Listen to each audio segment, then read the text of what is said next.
সুপ্রিয় দর্শক শ্রোতা, আসসালামু আলাইকুম। যে যেখানে আছেন ভালো থাকবেন। বাংলাদেশের মৌলিক মানবাধিকার, বাকস্বাধীনতা, ধর্মীয় অধিকার বলতে এখন আর অবশিষ্ট কিছুই নেই। কোনো গণমাধ্যম নিজের মতো করে কিছুই লিখতে পারছে না। কেউ যদি সত্যের পক্ষে, মুক্তিযুদ্ধের পক্ষে কোনো কথা বলেন, তাহলে কোনো না কোনো মামলায় তিনি গ্রেপ্তার হয়ে যান। এমনকি দেশের সাবেক প্রধান বিচারপতিকে হত্যা মামলায় গ্রেপ্তার করে চালান দেওয়ার মতো এত ভয়ঙ্কর ঘটনা বাংলাদেশে ঘটছে। সর্বশেষ আজকে ঢাকার একটি কোর্টে হাজির করা হলো বাংলাদেশের অত্যন্ত পরিচিত একজন গণমাধ্যম ব্যক্তিত্ব সাংবাদিক মঞ্জুরুল আলম পান্নাকে। তার দুই হাত পেছনে নিয়ে হ্যান্ডকাপ দিয়ে আটকানো, তার মাথায় হেলমেট পরানো, বুলেট প্রুফ জ্যাকেট পরানো, মনে হয় যেন পৃথিবীর সবচেয়ে দুর্ধর্ষ ভয়ঙ্কর সন্ত্রাসীকে কোর্টে হাজির করা হচ্ছে। সেই অবস্থায় তিনি কোর্টে আসামি, তার কথা বলতে পারবেন, সেই অবস্থায় কোর্টে তার গলা টিপে ধরে শ্বাসরুদ্ধ করার চেষ্টা করার মতো বর্বরোচিত ঘটনা ঘটেছে। তাকে রক্ষা করতে এলে অপর একজন গণমাধ্যম ব্যক্তিত্বকে শারীরিকভাবে লাঞ্ছিত করা হয়। এই পরিস্থিতিতে বিচারক দ্রুত এজলাস থেকে নেমে যান, চেয়ার ছেড়ে চলে যান।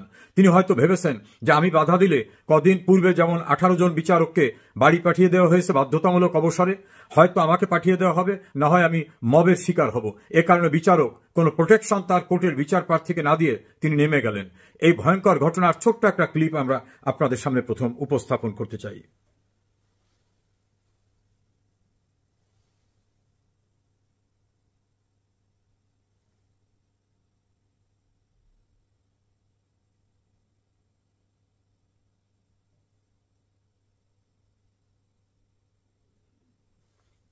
আপনারা দেখলেন কি ভয়ঙ্কর দৃশ্য। দুই হাত বাঁধা, মাথায় হেলমেট, গায়ে জ্যাকেট জড়ানো, তারপরে এভাবে তাকে শ্বাসরুদ্ধ করার চেষ্টা প্রকাশ্য আদালতে, বিচারকের উপস্থিতিতে, এজলাসের সামনে। আর কি মামলায় তিনি গ্রেপ্তার হয়েছিলেন? তিনি মুক্তিযোদ্ধাদের একটা অনুষ্ঠানে গিয়েছিলেন, মঞ্চ 71 নামে। সেখানে একটা মব এসে তাদের আক্রমণ করল।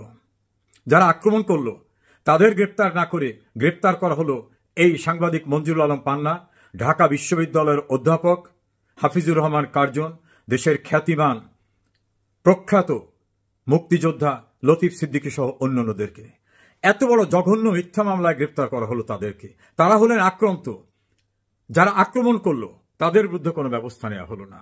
আর আজ কোর্টে গিয়ে তার সঙ্গে এই ব্যবহার করা হলো। এই সামগ্রিক বিষয়গুলো নিয়ে ব্রিটিশ পার্লামেন্টে এখন প্রস্তাব উত্থাপিত হচ্ছে।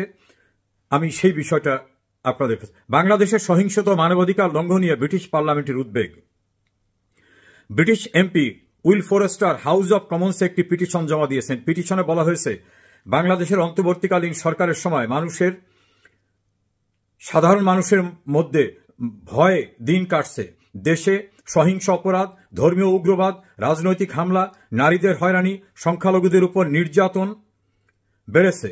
বাক স্বাধীনতা বলতে কিছুই নাই। পিটিশনে ব্রিটিশ সরকারকে আহ্বান জানানো হয় বাংলাদেশের পরিস্থিতি আনুষ্ঠানিকভাবে স্বীকার করে জাতিসংঘকে তদন্তে এগিয়ে এবং দায়ীদের জবাবদিহিতার আওতায় আনতে হবে। এ বিষয়ে প্রতিক্রিয়া জানিয়ে যুক্তরাষ্ট্রের পররাষ্ট্রমন্ত্রী ক্যাথরিন ওয়েস্ট বলেন, মানবাধিকার ও গণতন্ত্র রক্ষায় যুক্তরাজ্য প্রতিশ্রুতিবদ্ধ। এই পিটিশনটি ইতোমধ্যেই দাখিল হয়েছে। আশা করা যাচ্ছে খুব শিগগিরই এই পিটিশনের উপর শুনানি হবে এবং প্রত্যাশা করা যাচ্ছে যে ব্রিটিশ সরকার এটাকে গ্রহণ করে জাতিসংঘের কাছে আহ্বান জানাবে বাংলাদেশের এই যে মৌলিক মানবাধিকারের ভয়াবহ লঙ্ঘন, ধর্মীয় স্বাধীনতা নাই, মৌলিক অধিকার নাই, বাক স্বাধীনতা নাই, গণতন্ত্র নেই, মুক্ত চিন্তার কোনো রকম চর্চার সুযোগ নাই। এই পরিস্থিতির থেকে বাংলাদেশকে পরিত্রাণ দেওয়ার জন্য জাতিসংঘ প্রয়োজনে ব্যবস্থা নেবে এবং ব্রিটিশ সরকার সম্ভবত এই বিষয়টাকে জানেন বিধায় ইতোপূর্বে ইউনুস লন্ডন সফর এলে ব্রিটিশ প্রধানমন্ত্রী কেয়ার স্টারমার তার সঙ্গে দেখা পর্যন্ত করেন নাই এবং দেখা করতে অস্বীকৃতি জানিয়েছেন। আর এই পিটিশন শুনানির সময় হয়তো অন্যান্য তথ্যপত্র সবকিছু সামনে চলে আসবে। বাংলাদেশকে একটা অন্ধকারের জগতে নিয়ে যাওয়া হয়েছে। বাংলাদেশ এখন আর সভ্য রাষ্ট্র ব্যবস্থা নাই।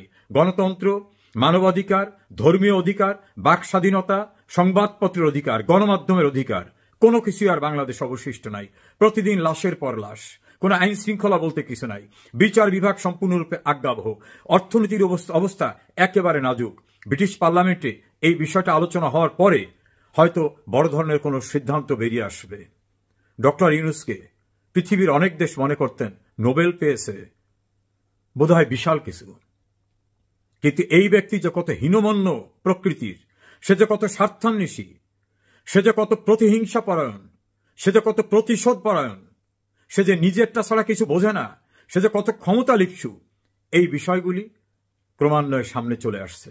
দেশের ভিতরেও তার আগমনকে যারা স্বাগত জানিয়েছিলেন তারাই বলতেছেন যে উনি একটি ভণ্ড, উনি একটি বেঈমান, উনি স্বার্থান্বেষী, উনি দেশ, রাষ্ট্র, সরকারকে বিক্রি করে দেন।